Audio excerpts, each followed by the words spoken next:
వల్ల మనకేంటి లాభం ఏంటి, మనకి దానివల్ల బెనిఫిట్ ఏంటి, మనం కూడా క్రీస్తుతో కూర్చోవడం అంటే ఏంటి, క్రీస్తులో మనకి ఎలాంటి అధికారాలు ఇవ్వబడ్డాయి, ఏ హక్కులు మనకు ఉన్నాయి, ఇవన్నీ తెలుసుకోవడమే దేవుని యొక్క జ్ఞానం. ఓకేనా? అలాగే ఇది ఎక్కడ కెన్నెత్ ఈ హ్యాగన్ గారు దీని గురించి ప్రార్థన చేస్తే ఒక 2 సంవత్సరాల తర్వాత నుంచి దేవుడి గురించిన జ్ఞాన ప్రత్యక్షతలు ఆయనకి కలగడం, దర్శనాలు, దేవుడు మాట్లాడడం, డైరెక్ట్గా ఒక 3 సార్లు డైరెక్ట్గా దేవుడు 1.5 గంట ఆయనతో పాటు కూర్చొని మాట్లాడడం. ఆ బుక్స్లో ఈ బుక్ ఒకటి మనం చదువుతున్నాం. సో ఇవి గుర్తుపెట్టుకోండి. ఏంటంటే విశ్వాసుల యొక్క అలక్ష్యం లేకపోతే ఇగ్నోరెన్స్, వాళ్ళ యొక్క తెలివిలేనితనం ఏం చేస్తుంది, సాతానికి అదే ఒక పెద్ద ఆయుధం. యేసుక్రీస్తు నాకు ఏమి ఇచ్చాడు అని తెలియకపోవడమే వాడికి బలం. దాని గురించి మనం పట్టించుకోకపోవడమే ఆడి ఆయుధం. దాని గురించి మనం ప్రాక్టీస్ చేయకపోవడమే ఆడికి బెనిఫిట్, ఆడికి ప్రయోజనం. అమ్మయ్య దొరికేశారు అనుకుంటాను. ఎందుకంటే తన దేవుని పిల్లలకి దేవుడు ఏమి ఇచ్చాడో తెలియకపోవడమే కళ్ళు కప్పేసి ఏం చేస్తాడు, మొత్తం వాడి దగ్గర ఉన్నదంతా తీసేసుకుంటాడు అనమాట. సో విశ్వాసుల యొక్క అలక్ష్యమే సాతాను యొక్క మంచి ఆయుధం అంట. దాన్ని ఒక అడ్వాంటేజ్గా తీసుకొని ప్రతి విశ్వాసిని వాడు నష్టపరచడం మొదలు పెడతాడు. ఓకేనా? క్రీస్తునందు మన అధికారం కోసం మన కన్నులు తెరవబడాలి, విజయం పొందాలన్నది దేవుని ఆశ. మన సాతానికి దొరికిపోవాల్సిన అవసరం లేదు. ఎందుకంటే దేవుడు ఏం చేశాడు, అంధకార రాజ్యపు అధికారం నుంచి ఆల్రెడీ మనల్ని విడుదల చేశాడు. ఏ అంధకార రాజ్యం కూడా మన మీద యాక్చువల్గా పని చేయదు. చేస్తుంది అంటే ఏంటి, మన కళ్ళు ఎక్కడో మూసుకుపోయి మనం పట్టించుకోవట్లేదు, మనం ప్రాక్టీస్ చేయట్లేదు, అంతే. వీటిని గురించి అవగాహన కలిగినప్పుడు, మన స్థానంలో నిలబడినప్పుడు మనం విజయవంతమైన సంఘంగా ఉంటామని యేసుక్రీస్తు గురించి చెప్పుకున్నాం. గుర్తుందా? యేసుక్రీస్తు తను శోధింపబడతాడు 3 రకాలు, శరీరాశ, నేత్రాశ, జీవపడం, 3 రకాలుగా శోధించబడతాడు. అలాగా సాతాను చేత శోధించబడుతున్నప్పుడు యేసుక్రీస్తు ఏమీ ఒక ఖడ్గాన్ని ఉపయోగించలేదు, లేకపోతే ఒక కర్ర ఉపయోగించలేదు. యేసుక్రీస్తు ఏమీ కూడా కర్ర లేకపోతే తుపాకీ ఏది ఉపయోగించలేదు. యేసుక్రీస్తు ఎలాగా సాతాను జయించాడు, యేసుక్రీస్తు తన స్థానం ఏంటో గుర్తించాడు. ఎవరు తన స్థానం ఏంటి, దేవుని కుమారుడు. తన స్థానం ఏంటో గుర్తించి ఆ స్థానంలో నిల్చున్నాడు. రెండోది ఏం చేశాడు, దేవుడు వాక్యాన్ని ఒక ఆయుధంగా వాడాడు. వాడు ఒకటి చెప్తుంటే ఇదో ఇలా రాయబడింది, ఇలా రాయబడింది, ఇలా రాయబడింది, ఈ 2 చేశాడు. తన స్థానంలో నిల్చున్నాడు, దేవుని వాక్యాన్ని ఉపయోగించాడు. ఇంతకు మించి ఇంకో ఫైటింగ్ చేయలేదు. సేమ్ మనం అదే చేయాలి. ఫస్ట్ మనం మన స్థానం మర్చిపోతాం, మనం మనుషుల్లాగే చూసుకుంటాం. రెండో దేవుని వాక్యాన్ని కనీసం ఉపయోగించాలన్న విషయం కూడా మర్చిపోతాం. పరిస్థితులు వచ్చినప్పుడు న్యాచురల్గానే ఆలోచిస్తాం. పరిస్థితులు వచ్చినప్పుడు ప్రతి మనిషి ఎలాగ ఆలోచిస్తాడో మనం కూడా అలాగే ఆలోచిస్తాం. అదే పెద్ద ప్రాబ్లం, అదే మనకి పెద్ద ప్రాబ్లం. ఎప్పుడైతే క్రీస్తులాగా మనం కూడా ఆయన స్థానంలో నిలబడి, నేను ఆయన దేవుని కుమారుడు అయితే మనం కూడా ఎవరు సమాన వారసులు. ఆయన దేవుని బిడ్డ అయితే మనం కూడా దేవుని బిడ్డ, ఆయన ప్రియమైనడైతే మనం కూడా ప్రియమైన. ఇది నా స్థానం అని గుర్తించడం, దేవుని వాక్యాన్ని చేత పట్టుకుని సాతాను యొక్క ప్రతి ఆలోచన ఇదేమో అని నేను భయపిస్తున్నప్పుడు ఎలా వ్రాయబడింది అని చెప్పడమే మన పని. అక్కడ యేసుక్రీస్తు నోరు తెరవకుండా ఉంటే సాతాను చాలా మాట్లాడతాడు. మన నోరు తెరవనంతకాలం సాతాను చాలా ఎక్కువ మాట్లాడతాడు. మనం ఎందుకో తెలీదు మనం నోరు తెరవం. ఎందుకు తెరవం తెలుసా? నోరు తెరిచే శక్తి హృదయంలో నుంచి వస్తుంది. హృదయంలో వాక్యం లేదనుకో, నిజంగానే నువ్వు నోరు తెరవలేవు. ఓకేనా? సో ఎక్కడ ప్రాబ్లము, హృదయంలో వాక్యాన్ని ఉంచుకోవడంలో మనం ప్రాబ్లం ఉంది. హృదయంలో వాక్యాన్ని ఉంచుకోవట్లేదు కాబట్టి మన నోరు తెరిచి సాతానుతో మనం డైరెక్ట్గా చెప్పలేకపోతున్నాము. అది మన యొక్క ప్రాబ్లము. అక్కడ ప్రాబ్లంని మనం సాల్వ్ చేసుకోవాలి. యేసుక్రీస్తు వాక్యమే ఆయన ఉన్నాడు. ఆయన అయ్యి ఉన్నాడని ఆయన లోపల ఉంచుకున్నాడా?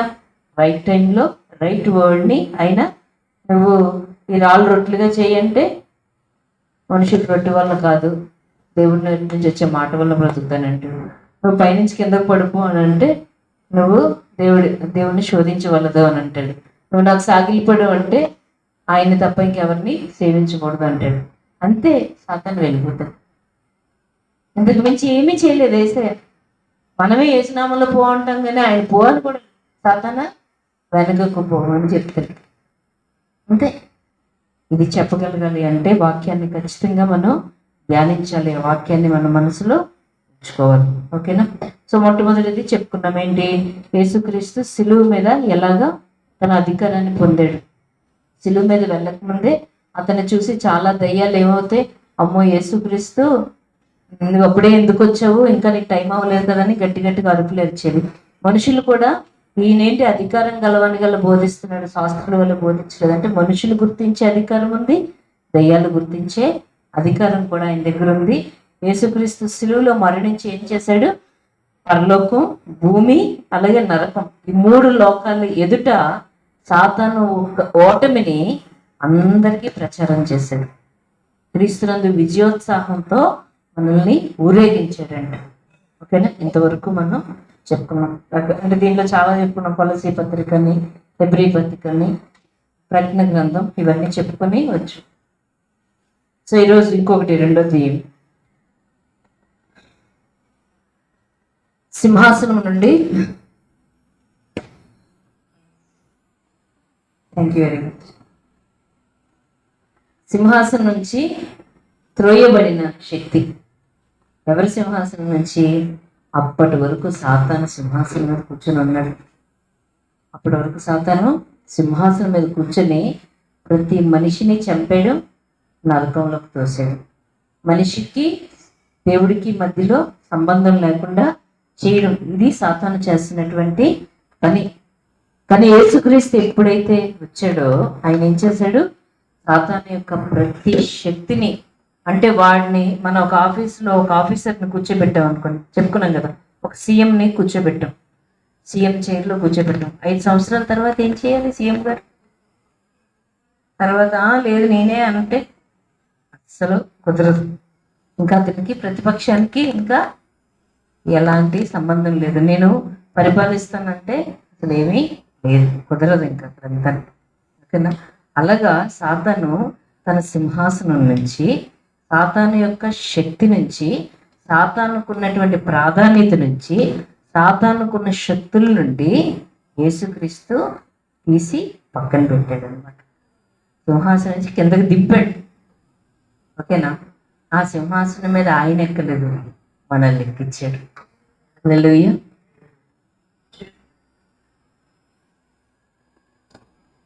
ఓకేనా? ఇది. సో ఇప్పుడు దేవుని జ్ఞానం గురించి, నాకు జ్ఞాన ప్రత్యక్షతలు అని అడుగుతాం కదా. ఫస్ట్ ఏంటి? యేసుక్రీస్తు అధికారాన్ని కలిగి ఉన్న దేవుడు, ఆ అధికారాన్ని మనకి ఇచ్చాడన్నది. ఓకేనా? రెండోది ఏంటంటే యేసుక్రీస్తు సాతాను యొక్క శక్తులన్నిటినీ నిర్వీర్యం చేశాడు.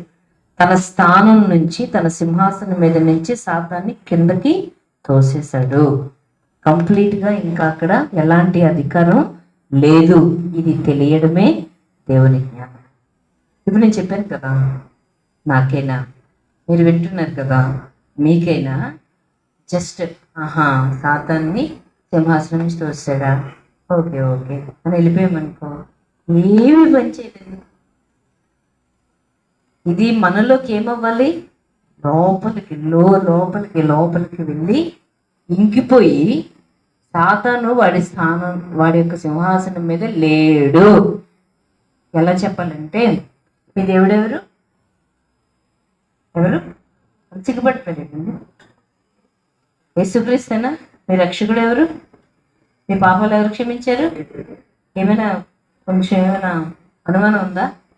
లేదు కదా. మీ పాపాన్ని కడిగేది ఏంటి? యేసుక్రీస్తు యొక్క రక్తం. అనుమానం ఏమైనా ఉందా? లేదు కదా. క్షమాపణ అడగాల్సి వచ్చినప్పుడు ఏం చేస్తారు? పరిగెత్తుకుని వెళ్ళి, ప్రభు నీ రక్తంతో నన్ను కడిగి శుద్ధి చేయండి. ఇవన్నీ తెలుసు కదా మీకు. ఎలాగ తెలుసు? అది నమ్మారు, దాన్ని ప్రాక్టీస్ చేశారు, మోకరించి ప్రభు నేను తప్పు చేశానని క్షమించని అడిగారు. ప్రభు క్షమించాడని నమ్మారు. ఆ క్షమాపణని అనుభవిస్తారు. అమ్మ దేవుడు ఎలా ఉండేవాడిని ఎలా మార్చాడు, మొన్న కూడా అలాగే స్లిప్ అయిపోయాను, మొన్న కూడా అలాగే అయిపోయాను, అయినా కానీ దేవుడు నన్ను క్షమించాడు, నేను క్షమాపణ అడగగానే దేవుడు క్షమిస్తాడు. ఎలా మేము చాలాసార్లు అనుభవించాం కాబట్టి ఆ దేవుడు క్షమిస్తాడు. ఎలా వచ్చింది? Experienced knowledge. అనుభవించాం దాన్ని అనుభవించాం, దాన్ని చేసాం, పొందాం, చేసాం, పొందాం, చేసాం, పొందాం. చాలా మందికి చెప్తూ ఉంటాం ఏసై క్షమిస్తాడు. ఎవరైనా వచ్చి నేను చిన్నప్పుడు 20 రూపాయలు దొంగతనం చేస్తానండి దేవుడు నా పెద్ద పాపం క్షమించండి, పాపం క్షమిస్తాడు. ఎలా చెప్తాం మనం? వి నో, తెలుసు అది మనకి. అలాగే ఈ విషయం మనకి తెలియాలి. ఎవరైనా మీ దగ్గరకు వచ్చి నేను చేసిన పాపం దేవుడు క్షమిస్తాడు అండి అంటే క్షమిస్తాడు. ఎందుకు? నీకు తెలుసు అది. కాబట్టి నువ్వు కూడా చాలా క్షమిస్తాడండి. ఆయన ప్రేమమయుడండి, ఆయన కనికర సంపన్నుడు, కరుణమయుడు ఆయన అని మనం ఎంత బాగా చెప్తాం. అంతే ఈజీగా మనం దీన్ని చెప్పగలగాలి. సాతాను వాడి సింహాసనం మీద లేడు, వాడికి ఏ శక్తి లేదు. మనం సాతాన్ని భయంకరంగా చూస్తాం. సాతాన్ని మనం ఎలా చూస్తాం? భయంకరంగా. వాడు ఏదో చేసేస్తాడు, అమ్మో నా జీవితాన్ని నాశనం చేస్తాడు, అమ్మో నాకు ఏదో జబ్బు ఇచ్చేస్తాడు, అమ్మో నా జీవితంలో నా కుటుంబాన్ని ఏదో నాశనం చేసేస్తాడు, అమ్మో పరిచర్యని నాశనం చేసేస్తాడు. ఇదంతా సాతాను యొక్క మాయ, జస్ట్ మాయ. అది కళ్ళు కప్పేస్తాడంతే. దేవుడు ఏం చెప్తాడంటే, దేవుడి జ్ఞానం ఏంటంటే సాతానికి ఎలాంటి అధికారం లేదు, వాడు తన స్థానం నుంచి ఎప్పుడో తొలగించబడ్డాడు అని మనకి తెలియడమే దేవుని యొక్క తెలియాలి. ఎలా తెలియాలి? నేను చదివి చెప్పడం వల్ల తెలియడం కాదు, మీరు వినడం వల్ల తెలియడం కాదు, అది మనకి తెలియాలి.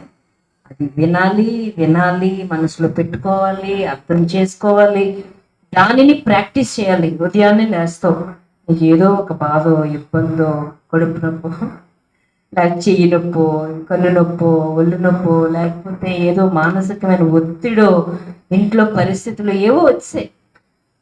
ఇప్పుడు ఏం గుర్తొస్తుంది? అసలు ఏమీ గుర్తురాదు. ఇక్కడ ఏం చేయాలి? అమ్మో సాతాను ఏదో చేసేస్తాం, సాతాను ఏదో చేసేస్తున్నాడు, నా జీవితం ఏదో అయిపోయింది, నా కుటుంబాన్ని పట్టించుకుంటున్నాడు, ఏదో అయిపోతుంది.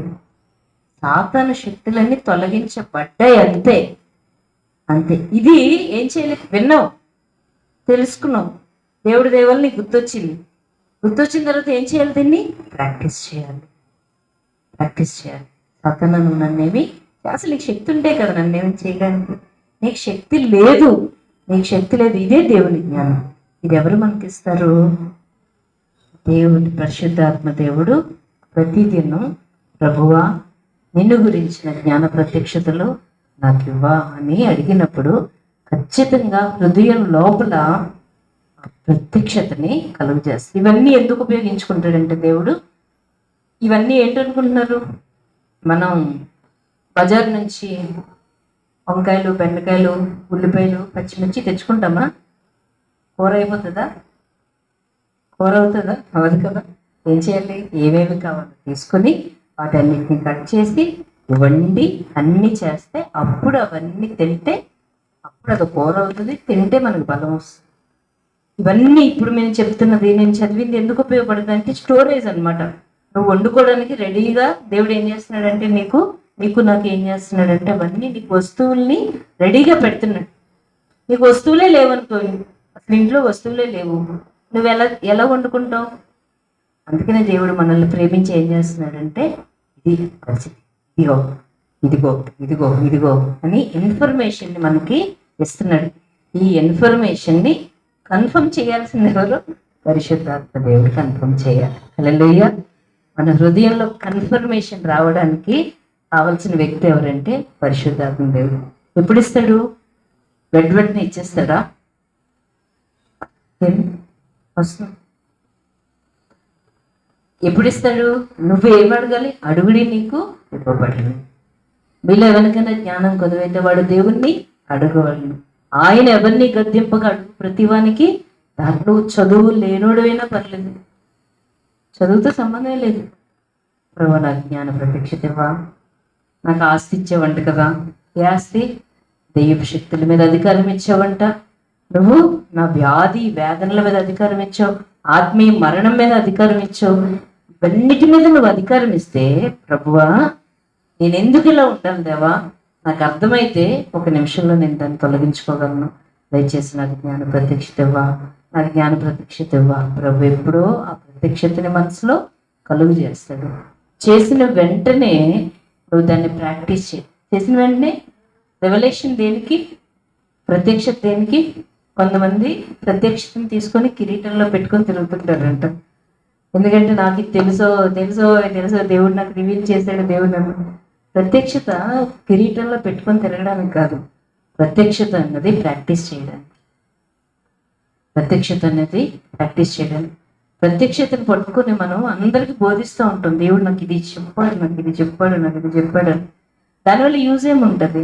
ప్రత్యక్షతని ప్రాక్టీస్ చేయడంలో ఉంటుంది. ఏదైనా ప్రత్యక్షతని ప్రాక్టీస్ చేయడంలో ఉంటుంది. ప్రాక్టీస్ చేయాలి. ఓకేనా? ఇప్పుడు 2017లో ఈ విషయం మీకు చాలాసార్లు చెప్పాను, చాలా వందల సార్లు చెప్పాను. నేను రక్షించబడిన తర్వాత నేను చెప్పాలనుకుంటున్నావా మీ ఆవిడకి? 2000 నేను రక్షించబడిన తర్వాత దేవుడితో చాలా మంచి పరుగు పెడుతున్నాను. నేను మంచి పరుగు పెడుతున్నప్పుడు ఈ సిటీ వచ్చాను. సిటీ వచ్చిన తర్వాత చూడు, అరణ్యంలో ఉన్న ఒక చిన్న జంతువు సిటీలోకి వస్తే రకరకాల మొత్తం పరిస్థితులన్నీ చూసి అసలు ఇదేంటి ఏంటి అని పిచ్చిపోతారు కదా. అప్పటి వరకు దేవుడు నేను తప్ప ఇంకెవరు లేరు నాకు. ఇక్కడికి వచ్చిన తర్వాత ఆయనతో ఉండడం తప్ప అన్నీ ఉండేవి. మనుషులు, పరిస్థితులు, జనాలు, రకరకాల పరిస్థితులు, చాలా పరిస్థితులు గుండా పాస్ అయ్యి అక్కడేమో ఉదయం 2 గంటలు, మధ్యాహ్నం 2 గంటలు, సాయంకాలం 2 గంటలు మినిమం ప్రేయర్ అది. ఆ రోజు చాలా తక్కువ ప్రార్థన, అంటే 6 గంటల ప్రార్థన, చాలా తక్కువ ప్రార్థన. అంటే రోజు మినిమం ఎంత అంటే 6 hours అనేది నాకు చాలా తక్కువ ప్రార్థన. అచ్చా ఈరోజు ఎక్కువ గడపలేదే అని అనుకునేదండి. మిగతా టైం అంతా ఏంటో తెలుసు, చదువుకోవడం, బైబిల్ చదివించి బొమ్మ ప్రార్థన చేసేయాలని ఎక్కువసేపు చదివించుకుని దాన్ని పక్కన పెట్టి మళ్ళీ ప్రార్థన చేసుకుని ఎంత ప్రార్థన. అలాంటి సిటీలోకి వచ్చి ఇక్కడికి వచ్చి ఉద్యోగం చేస్తూ చర్చ్ మినిస్ట్రీలో పాలుగుంపులు పొందుతూ గంట ప్రార్థన కూడా టైం ఉండేది కాదు. దీనివల్ల మనసుకి దోషారోపణ వచ్చేసేది. చాలా పరిస్థితులు గుండా వెళ్ళడానికి కష్టమైపోయేది. ఎక్కడ స్ట్రెంగ్త్ ఉంటుంది? ఆత్మీయంగా స్ట్రెంగ్త్ ఉంటేనే మనుషుల్ని ఎదుర్కోగలం, పరిస్థితులను ఎదుర్కోగలం. ఆత్మీయంగా నాకు అంత అయోమయంగా ఉండేది. నా బాధ అంతా నేను ప్రార్థన చేయలేదండి. నా బాధ అంతా బైబిల్ చదవలేదు. దానికే జీవితం దోషారోపణతో నిండిపోయింది. దానికే కొన్ని సంవత్సరాలు వేస్ట్ అయిపోయి చదవలేదు. అంటే ఎంత చదవలేదా అంటే ఇన్ని గంటలు చేసిన నేను 1 గంట ప్రార్థన చేస్తే ఎలా సాటిస్ఫాక్షన్ ఉంటుంది? తృప్తి ఉండేది కాదు. ఏదో తప్పు చేసేస్తున్నానన్న వేదన బాగా. ఈలోపు బోల్డ్ ఫెయిల్యూర్స్. నేనంటే ఏంటో దేవుడు బయటపరిచేవాడు. అసలు నేనేంటి ఏంటి, నా మనసు అంటే ఏంటి, విరగొట్టడం అంటారు చూడండి. అదే ఆయన పేరేం పేరు, వాచ్మెన్ నీ బుక్ చదివానండి నేను. అన్న ఇచ్చారు, ఇంటి దగ్గరికి వెళ్ళి చోడవరలో ఉన్నాను. అప్పుడు చదవడం మొదలుపెట్టాను వాచ్మెన్ నీ బుక్లో స్టార్టింగ్ నుంచి ఎండింగ్ వరకు ఏముందో నాకు గుర్తులేదు. ఒక్క పాయింటే గుర్తుంది. అదేంటంటే గోధుమ గింజని వేస్తారంట. అదేంటి చచ్చిపోతుంది ఫస్ట్, తర్వాత ఫలిస్తుంది. ఆ గోధుమలన్నీ తీసి ఏం చేస్తారు, దాన్ని మిల్లికి వేస్తారు. అప్పుడేమొస్తుంది? శుభ్రంగా దంచితే పిండి వస్తుంది. వచ్చిన పిండిని అలా ఉంచుతారా? దాన్ని ఏం చేస్తారు? తడిపి ముద్ద చేసి బాది ముద్ద చేస్తారు. చేసిన తర్వాత దాన్ని అలా ఉంచుతారా? దాన్ని చపాతీలు చేస్తారు. చేసిన తర్వాత ఏం చేస్తారు? దాన్ని కాల్చుతారు. అటు కాల్చి ఇటు కాల్చి మళ్ళీ దాన్ని అలా ఉంచుతారా? దాన్ని విరుస్తారు. ఇది ఏం చేస్తారు? ముక్కలు చేసి ఒక్కొక్కరికి పంచుతారు. వాళ్ళు బాగా పళ్ళు కిందేసి నములుతూ ఉంటారు. ఇది ఒక్కటే గుర్తుంది నాకు. చోడవరంలో ఉన్నప్పుడు అది చదివి, ప్రభువా నన్ను అలా చెయ్యో అన్నాను. ఆయన రెడీగా ఉన్నట్టున్నాడు. అప్పటి వరకు నేను అల్లారమద్దుగా ఉయ్యాల్లోని ఆయన చేతుల్లోని ఆయన భుజం మీద ఆనుకుని ఇలాగ ఆనందంగా తిరుగుతున్నాను అప్పటి వరకు ఆత్మీయ జీవితంలో. ఎప్పుడు ప్రభువా నన్ను అలా చెయ్యు అని ఏడుస్తూ ప్రార్థన చేశాను. ప్రభువా నేను 1000 మందికి ఉపయోగపడాలి, నన్ను అలా చెయ్యు అంటే నెక్స్ట్ క్షణం నుంచి బుక్ మూసినప్పటి నుంచి స్టార్ట్ అయ్యి ఇప్పటికీ కంటిన్యూ అవుతున్నాయి. దంచబడుతున్నాను, నూరబడుతున్నాను, అగ్నిలో ఉన్నాను, ఏ స్థాయిలో ఉన్నాను నాకు తెలియదు, కానీ ప్రస్తుతానికి అది అలాగే అప్పుడు మొదలుకొని ఇప్పుడు వరకు అదే ప్రాసెస్లో ఎక్కడున్నానో తెలియదు. పంపదీసి ఇంకా నువ్వు ఇంకా చావలేదు అన్నాడు అనుకో, బాబోయ్ చావ ఎప్పుడు ఇంకా ఎప్పుడు పల్లిస్తాను, ఎప్పుడు దంచుతావు, ఎప్పుడు అలాగా అప్పటి నుంచి స్టార్ట్ అయింది జీవితం, కొనసాగుతుంది. దేవుడికి వందనాలు. ఓకే, ఇదంతా ఎందుకు చెప్పానంటే ఇలాగ కొనసాగుతున్నా నా జీవితంలో. ఎలా ఉండేదంటే నేను చాలా దేవుడితో సంబంధాన్ని కలిగి ఉన్నాను. ఇప్పుడు రకరకాల ఫెయిల్యూర్స్ మధ్యలో, ఆటుపోట్ల మధ్యలో, అప్ అండ్ డౌన్స్ వీటి మధ్యలో వెళ్తున్నాను. పరిచర్య చేస్తున్నాను అప్పటికి, అది మాత్రం సిన్సియర్. ఇప్పటిలాగే పరిచర్య చేస్తున్నప్పుడు అన్నీ జరుగుతున్నాయి, మనుషులందరికీ మేలు జరుగుతుంది, అంతా బాగానే ఉంది. దేవుడు క్రమేపీ వృద్ధి చేశాడు, కానీ దిగిపోవడం అన్నది దేవుడి దయ వల్ల అవ్వలేదు. సో అలా జరుగుతున్నప్పుడు ఎలా నేను చెప్పాను కదా మీకు, చాలాసార్లు చెప్పాను, నా కంప్లీట్గా నా మనసు ఎలా ఉండేదంటే నేను ప్రభు దగ్గరికి వెళ్తాను, ఆయన సింహాసనం మీద ఆసీనుడై ఉంటాడు, నేను గేట్ దగ్గర కాదు తలుపు దగ్గర ఉంటాను, ఉండి వాళ్ళకి నేను స్వస్థపరుస్తావేంటి అని అడుగుతాను. దేవుడు సరేలే అంటాడు, ఓకేలే నేను వెళ్ళిపోతాను. అంటే నేను చేసిన ప్రతి ప్రార్థనకి ఆన్సర్ దొరుకుతుంది. మరి తప్పదు, దేవుడు కదా, ప్రేమించాలి కదా, అందుకే ప్రేమించి నేను ఏమడిగినా ఇస్తాడు. కానీ నన్ను బట్టి మాత్రం ఎప్పుడు బాధపడుతూ ఉంటాడు. నా మనసు నిండా ఇదే, ఈ పిచ్చిరే. దీనివల్ల నా ప్రార్థన నాకు సంతోషం ఉండేది కాదు. నేను బెనిఫిట్ పొందేదాన్ని, ప్రజలు బెనిఫిట్ పొందేవారు, చాలా జరిగేవి, రక్షణలు, స్వస్థతలు, పరిశుద్ధాత్మ బాప్తిజమాలు, నా లైఫ్లో స్వస్థతలు, నా లైఫ్లో అద్భుతాలు, ఎవ్రీథింగ్ ఈజ్ ఓవర్. కానీ నాకు ప్రశాంతత ఉండేది కాదు. ఎందుకంటే నా ఫీలింగ్ ఏంటి, నేను వెళ్తాను, దేవుడు చేస్తావేంటంటే చేస్తాంలే అంటాడు. ఇంతే నా మనసులో దేవుడి గురించి అదే ఫీలింగ్. ఇలా కొన్ని సంవత్సరాలు గడిచిపోతున్నాయండి, సంవత్సరాలు గడిచిపోతుంటే ఎలా ఉండేదంటే కేజీహెచ్లో నేను పరిచర్య చేస్తున్నప్పుడు, ఇప్పుడు చేస్తున్నానులేండి, ఎవరైనా దెయ్యం పట్టిన వాళ్ళు లేకపోతే హెల్త్ బాగోలేని వాళ్ళు ఎవరైనా ఉంటే అప్పుడు మాకు టీచింగ్స్ ఏంటంటే ఎవరి మీద చేయేస్తే దెయ్యం మనకు వచ్చేస్తుంది, ఎవరి మీద చేయేస్తే ఆ రోగం మనకు వచ్చేస్తుంది. ఇవే టీచింగ్స్ అప్పట్లో, ఓకేనా. సో నా మనసు ఎలా ఉండేదంటే రియల్లీ దేవుడిచ్చిన మనసు, నా మనసు ఎలా ఉంది, ప్రభా నేను చేయాల్సినాను, ఈ రోగం నాకు వచ్చేసినా పర్లేదు కానీ హీల్ అవ్వాలంతే. అది ఎక్కడి నుంచి వచ్చేదో నాకు చాలా ఆశ్చర్యం అనిపించేది. ఈ రోగం నాకు వచ్చినా పర్వాలేదు కానీ తనకి హీల్ అవ్వాలి, నేను ఆమెను కనపరచుకోవడానికి జరగాలంతే.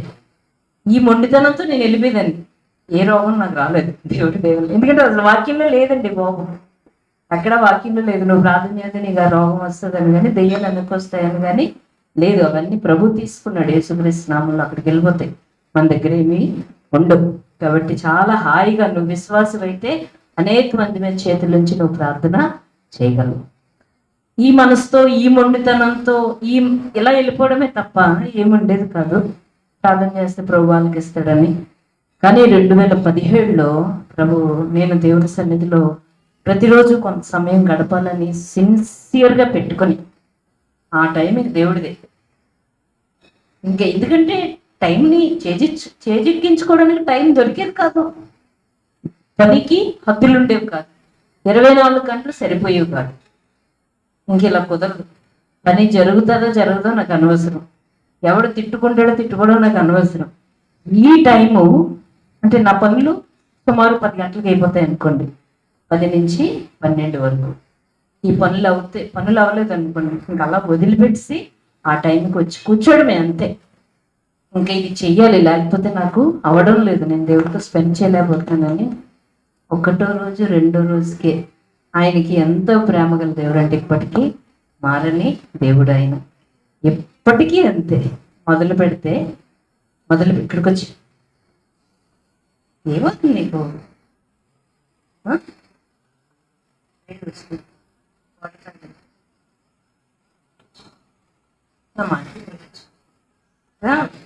రామా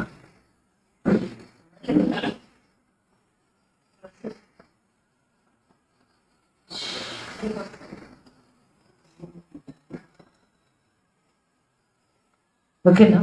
సో ఇలాగా అనుకుంటున్న సమయంలో నేను దేవుని సన్నిధిలో గడపడం మొదలుపెట్టి వెరీ సిన్సియర్గా నేను మొదలుపెట్టి 1 రోజు 2 రోజులు గడవలేదు. ప్రభువు మాట్లాడడం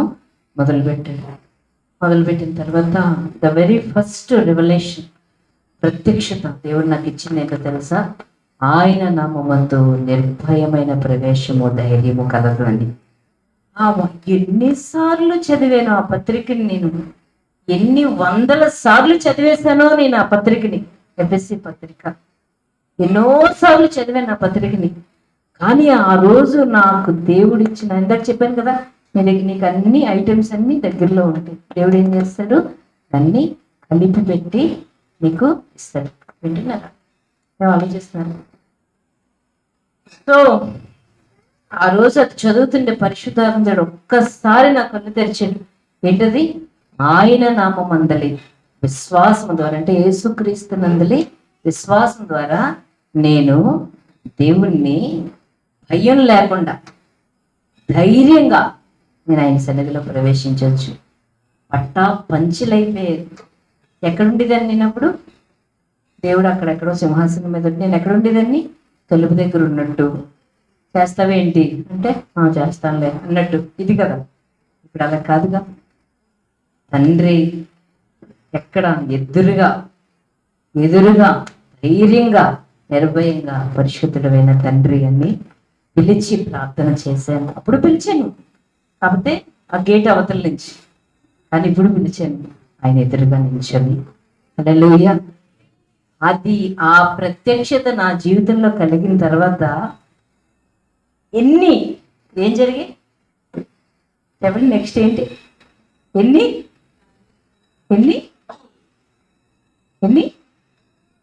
ఏం జరిగాయి నాకు ఆ ప్రత్యక్షత కలిగిన తర్వాత? మేలులు. ఇంకా ఎన్ని టెస్టులు వచ్చాయో, ఎన్ని మేలులు కలిగాయి కాదు. ముందు రోజు నాకు దేవుడు జ్ఞాన ప్రత్యక్షతనిచ్చాడు ఆ విషయంలో. నెక్స్ట్ రోజు భయంకరమైన శోధన వచ్చింది నా జీవితంలోకి. ఒకవేళ ప్రభువు నాకు ఆ రోజు ప్రత్యక్షతను ఇవ్వకపోతే నెక్స్ట్ రోజు నాకు వచ్చిన శోధనకి నేను ఈ భూమి మీద ఉండను అంతే. కాకుండా నేను దాన్ని తట్టుకోలేను, నేను దాని ఎదురు నిలబడలేను. నా జీవితంలో నేను స్టాండ్ అవ్వలేను అసలు. పరిచర్యకి కానీ, శారీరకంగా కానీ, మానసికంగా కానీ, కుటుంబ పరంగా నేను స్టాండ్ అవ్వలేను అసలు. అంత భయంకరమైన శోధన నేను ఎదుర్కొన్నాను. ద వెరీ నెక్స్ట్ డే ఆ శోధన వచ్చిన వెంటనే పరిశుద్ధాత్మ దేవుడు ఏం చెప్పాడు? నువ్వు ఇప్పుడు ఏం చేయొచ్చు? ధైర్యముగా నిర్భయముగా ఆయన ముందు నిలబడవచ్చు. నువ్వెవరివి? దేవుని నీతివి అని దేవుడు చెప్పాడు నాకు. దేవుని నీతివి. ఎంత భయంకరమైన శోధన నా ముందు నిలబడిందంటే, దేవుడు నాతో మాట్లాడకపోతే, నేను దేవుని నీతిని అని నేను ఆ రోజు గమనించకపోతే, దేవుడు నాకు ప్రత్యక్షత ఇవ్వకపోతే, రియల్గా చెప్తున్నాను, నేను భూమి మీద ఉండను, నేను చచ్చిపోతున్నప్పుడే. అర్థమైంది? అంటే జ్ఞాన ప్రత్యక్షత కలిగిన వెంటనే ఏమవుతుంది? ఒక ప్రాక్టీస్ చేయడానికి ఒక సిచ్యువేషన్స్ నీ జీవితంలో వస్తాయి. ఈ ప్రత్యక్షత ఏం చేస్తుందంటే ప్రతి సిచ్యువేషన్ని ఈజీగా అధిగమించి వెళ్ళిపోతాం.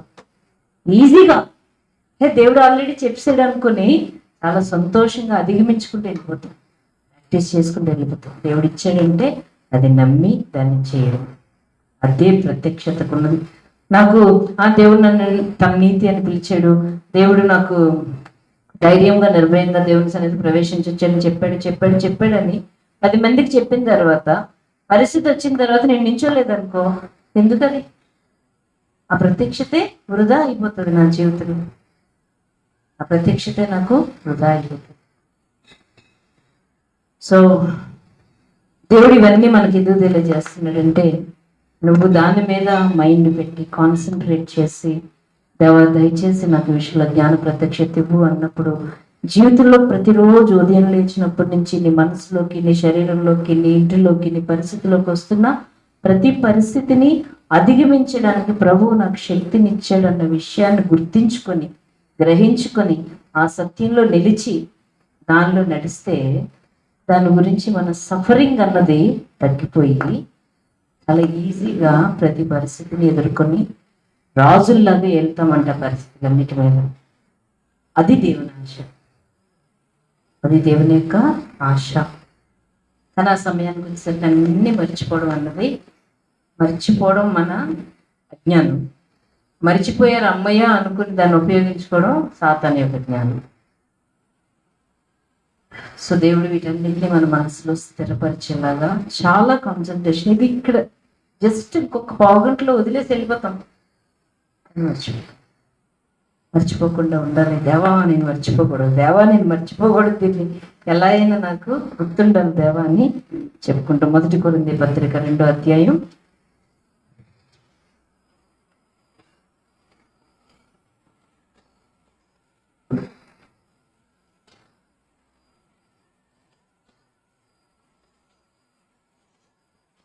2 వాక్యం సత్యం చెప్పాలంటే నాకు ఈరోజే అర్థమైంది చదివినప్పుడు. చాలా కాలం నుంచి చదువుతున్నాను, కొన్ని సంవత్సరాల నుంచి. 2వ అధ్యాయం 6, 7 వచనాలు. పరిపూర్ణులైన వారి మధ్య జ్ఞానమును బోధించుచున్నాం, అది ఈ లోక జ్ఞానం కాదు, నిరర్థకులైపోవచ్చున్న ఈ లోకాధికారుల జ్ఞానం కాదు, కానీ దేవుని జ్ఞానం మర్మమైనట్లుగా బోధించుచున్నాము. ఈ జ్ఞానం మరుగైండెను, జగదుత్పత్తికి ముందుగానే దీన్ని దేవుడు మన మహిమ నిమిత్తం నియమించెను. అది లోకాధికారుల్లో ఎవరికి తెలియదు. అది వారికి తెలిసి ఉండిన మహిమ స్వరూపము ప్రభువును సిలువ వేయక వద్దురు. అందులో ఈ 2 వచనాలు తీసుకుంటే, పరిపూర్ణులైన వారి మధ్య జ్ఞానాన్ని బోధించుచున్నాం. ఇదంతా ఎలా అనుకుంటామంటే లోకంలో ఉన్న వాళ్ళ గురించి అనుకుంటాం. నాకైతే అలాగే అర్థమయ్యింది ఇన్ని రోజులు. పరిపూర్ణులు అంటే లోకంలో ఎవరు పరిపూర్ణులు లేరు, పర్ఫెక్ట్ అన్న వాళ్ళు ఎవరు కూడా లేరు. ఇదేంటంటే ఇక్కడ దేవుని యొక్క ఉద్దేశం ఏంటని కెన్నెత్ హ్యాగన్ గారు చెప్తున్నారంటే, మెచ్యూర్డ్ అంటే దేవుని విషయంలో రోజు రోజుకి మనం పరిపక్వతలోనికి, పెద్దరికంలోకి రావాలన్నమాట. చిన్నపిల్లల కాకుండా జ్ఞానంలో రోజు రోజుకి మనం ఎదగాలి. అలా ఆ పరిపూర్ణతలోనికి ఎదిగే వారికే ఈ జ్ఞానం అనేది అర్థమవుతుంది. ఈ జ్ఞానం దేవునికి అధికారం ఉందని, మనకు అధికారాన్ని ఇచ్చాడని, మనకి సాతాను శక్తుల మీద అధికారం ఉందని ఎవరికి కొత్తగా రక్షించబడినోడికి చెప్తే అర్థమవుతుంది. నేనేంటి, సింహాసనం ఏంటి, ఇవన్నీ ఎవరికి అర్థమవుతుంది? రోజు రోజు పరిపక్వతలోనికి వస్తున్న వారికి, పర్ఫెక్ట్గా ఉన్న వాళ్ళు ఎవరు లేరు, కానీ రోజు రోజుగా పరిపూర్ణతలోనికి రావాలి. వాళ్ళకి జ్ఞానాన్ని బోధించుచున్నాం అని చెప్పి, అది ఈ లోక జ్ఞానం కాదు. ఈ లోక జ్ఞానం ఏంటి? అది దేవుని జ్ఞానం ఏంటి? నువ్వు సాతాను మీద నీకు అధికారం ఉంది. నువ్వు స్ట్రగుల్ అవ్వాల్సిన అవసరం లేదు, నువ్వు బాధపడాల్సిన అవసరం లేదు, నువ్వు సిక్ అయిపోయి ఉండవలసిన అవసరం లేదు, నువ్వు ఓడిపోవాల్సిన అవసరం లేదు. ఇది దేవుని జ్ఞానం. ఈ లోకాధికారి జ్ఞానం. ఈ లోకాధికారి ఎవరు? సాతాను, వాడి యొక్క శక్తులు, యుగ సంబంధపు దేవత. వాడు మనకి గ్రుడ్డితనం కలుగు చేసి, వాడు ఏంటంటే నువ్వు ఇంకా బాధపడాలి, నువ్వు ఇంకా ఈ సిక్నెస్లో ఉండాలి, నువ్వు స్ట్రగుల్ అవ్వాలి, నువ్వు యుద్ధం చెయ్యాలి, నువ్వు కొంచెం సాతానుతో పోరాడాలి, నువ్వు పోరాడాలి. ఫైట్ చేసి చేసి చేసి చేసి ఆడైనా గెలవచ్చు, నువ్వైనా గెలవచ్చు. ఇదంతా సాతాను జ్ఞానం. ఏం చెప్పుకున్నావు? సాతాను ఓడిపోయాడు కదా. ఆడు సింహాసనం మీద ఉన్నాడా? ఎందుకు సింహాసనం మీద లేడు? వాడు ఆల్రెడీ ఓడిపోయి ఆ స్థానంలోంచి కిందకి దిగిపోయాడు. కానీ మనం ఎలా ఫీల్ అవుతామంటే, వాడితో మనం యుద్ధం చేయాలి, వాడితో మనం ఇంకా యుద్ధం చేయాలి, కొన్ని రోజులు శ్రమలు పడాలి, తప్పదు, ఈ శ్రమల ద్వారానే మనం సంపూర్ణులు అవుతాము. ఇది సాతాను చెప్పే ఆలోచన. ఓడిపోయిన శత్రువుతో ఫైటింగ్ చేసేవాడిని ఏమంటారు? ఓడిపోయిన శత్రువుతో ఫైటింగ్ చేసిన వాడిని ఏమంటారు? నువ్వు ఎప్పుడో 10th క్లాస్ పాస్ అయిపోయావు 10 ఏళ్ళ క్రితం, మళ్ళీ 10th క్లాస్ ఎగ్జామ్స్ రాస్తాను అన్నావు అనుకో, నేనేమంటారు? నేను పిచ్చి పెట్టింది అంటారా? ఇది అంతకన్నా దారుణం. ఆల్రెడీ గెలిచేశాడు, యుద్ధం అయిపోయింది, ఏసై గెలిచాడు, ఇంక నువ్వేమీ వార్ చేయవసరం లేదు. నువ్వు ఏదైనా ఉద్యోగానికి పెట్టుకోవాలంటే 10th క్లాస్ సర్టిఫికెట్ ఇదిగో నేను పాస్ అయ్యానని చూపిస్తే చాలురా అంటే 10th క్లాస్ సర్టిఫికెట్ అడిగాడు అంటే ఇప్పుడు నేను 10th క్లాస్లో జాయిన్ అవ్వాలన్నమాట. 10th క్లాస్ సర్టిఫికెట్ అంటే అమ్మో ఇప్పుడు ఎగ్జామ్స్ రాయాలన్నమాట. ఇదే మన పరిస్థితి. అదే సాతాను చేస్తున్నాడు. అదే సాతాను చేస్తుంది. నీకు ఆల్రెడీ గెలిపించేసాను, అయిపోయింది, ఇదిగో సర్టిఫికెట్ అంటే ఇది పట్టుకొని వెళ్ళకుండా నమ్మలేక నేను పాస్ అవ్వడం ఏంటి చెప్పావు కానీ, నేను పాస్ అవ్వడం ఏంటి ఇంకో మాట చెప్పు అని అంటున్నాం కానీ, రేపు పొద్దున సాతాను వచ్చి నువ్వు గెలిచావని చెప్పిన చాలా సాతాను అని అంటామేమో మనం. మరి సాతాను కూడా దేవుడు ఇదిగో సర్టిఫికెట్ అని చెప్తున్నా కానీ నేను చేయడం ఏంటి? నాలో ఎన్ని ఫెయిల్యూర్స్ ఉన్నాయి, నేను ఎంత లోటుపాట్లు ఉన్న వ్యక్తిని, నేను ఎన్నిసార్లు ఫెయిల్ అయిపోయాను, ఇదే చెప్తాను తప్ప రే బాబు నువ్వు ఫెయిల్ అయిపోలేదు, పాస్ అయిపోయావు అని చెప్పిన దాన్ని మాత్రం మనం నమ్మలేక ఆడు అమ్మయ్యా వీడికి ఇంక ఈ ఉద్యోగం ఇవ్వవసరం లేదు, ఈ ఉద్యోగం ఇస్తే వీడికి 4 డబ్బులు వచ్చేస్తాయి, వీడికి 10th క్లాస్లో పాస్ అవ్వలేదన్న మాయలోనే ఉంచేద్దాం. ఆ మాయలో ఉంచేస్తే ఏమవుతుంది? ఇంకా ఆడి ఉద్యోగానికి పెట్టడం, ఆడికి ఉద్యోగానికి డబ్బులేమో, హ్యాపీగా ఆ డబ్బుల్ని మనమే వాడుకుందామని ఆడుంటాడు. అది మన పరిస్థితి. ఈ లోక అధికారుల యొక్క జ్ఞానం అంటే సాతాను యొక్క జ్ఞానం ఏంటంటే మనం దానిని గమనించకుండా ఉండడమే వాడి జ్ఞానం. ఈ లోక జ్ఞానం. దేవుని జ్ఞానం ఏంటంటే నీకు ఇచ్చిన అధికారాన్ని చూడు, సాతాను ఓడిపోయాడని తెలుసుకో, నువ్వు పోరాడవలసిన అవసరం ఏమీ కూడా లేదు, నువ్వు ఆల్రెడీ గెలిచావన్న విషయం నువ్వు గుర్తుపెట్టుకుంటే చాలు, నువ్వు దాన్ని నమ్మితే చాలు, నీ పొజిషన్లో నువ్వు నిలబడితే చాలు. ఇది దేవుని జ్ఞానం. ఓకేనా? అర్థమైందా? ఇది అర్థమైతే ఇంకనేమి ఎక్సలెంట్గా ఉంటాం. అది సాతానంట విశ్వాసంతో చెప్తాడంట, ఫైట్ చేయి, యుద్ధం చేయి అని. ఏ యుద్ధం? ఆల్రెడీ గెలిచేసిన యుద్ధాన్ని మళ్ళీ యుద్ధం చేయని చెప్తాడంటే, ఎందుకంటే మన సమయం వృధా అవుతుందని వాడికి తెలుసు. మన సమయాన్ని వృధా చేయడమే వాడి యొక్క ధ్యేయం. మనం దీని గురించి సాతాన్ని ఎలాగా ఎలాగా ఎలాగా ఎలా ఎలా ఎలా పోరాడాలని ఉపవాసం ఉందామా, లేకపోతే బైబిల్ చదువుదామా, లేకపోతే ప్రార్థన చేద్దామా, ఏం చేసి సాతాన్ని ఓడిద్దామన్నది మన ఆలోచన. సాతాన్ని ఓడించడానికి బైబిల్ చదవకు, సాతాన్ని ఓడించడానికి ప్రార్థన చేయకు. దేవుడు నాకేమి ఇచ్చాడు, నాకు ఏ ప్రత్యక్షతనిచ్చాడు, దేవుడు నాకు ఎలాంటి శ్వాసం ఇచ్చాడు దానికి చదువు. అప్పుడు ఆల్రెడీ నేను ఎప్పుడో గెలిచాను అని ఎప్పుడైతే అర్థమైపోయిందో నువ్వు ఆల్రెడీ ఆ విజయాన్ని అనుభవిస్తావు. దానికి చదవాలి, దానికోసం చదవాలి. అదే దేవుని యొక్క. ఇప్పుడు అవిశ్వాసులు అనుకోండి, అవిశ్వాసుల మీద వాడికి అధికారం ఉంటుంది. గుర్తుపెట్టుకోండి, అవిశ్వాసుల మీద వాడికి సంపూర్ణమైన అధికారం ఉంటుంది. వాళ్ళు వేసునాము అంటే నువ్వు ఎవడవరా పో అంటాడు. ఓకేనా? అవిశ్వాసులకి రాజే సాతాను. అవిశ్వాసులు ఏలుతో కూర్చున్నాడు. అంతవరకు ఉన్న బాగుంది, కానీ ఏం చేస్తున్నాడు? విశ్వాసులు కళ్ళు కప్పేస్తున్నాడు. కప్పేసి మనకి కావాల్సింది, మనం పొందవలసిన దాన్ని మనం పొందకుండా చేస్తున్నాడు. అది అసలైన బాధ దేవుడికి. అది అసలైన, నా పిల్లలు నా ఆస్తిని అనుభవించలేకపోతున్నారు. ఇది దేవుని యొక్క చాలా బాధ. కాబట్టి ఆయన బాధ తీరాలన్నా, మన బాధల నుంచి విముక్తి పొందాలన్నా, అంటే ఈరోజు నీకు జ్ఞాన ప్రత్యక్షత వస్తే ఇంకా నువ్వు పరలోకి వెళ్ళిపోయినట్టు లెక్క మాత్రం కాదు. నీకు మాత్రం ప్రతి పరిస్థితి అప్పుడు నీ కళ్ళకు కనబడుతూ ఉంటుంది. ఆ ప్రతి పరిస్థితి మీద అధికారాన్ని ప్రతిరోజు దాన్ని ప్రాక్టీస్ చేసుకుంటూ మనం అంతకంతకు అభివృద్ధి పొందాలి. 9 అయిపోయింది, మరి ఆపిస్తాను. ఇంకో టాపిక్ మొదలు పెడితే అసలు ఎంత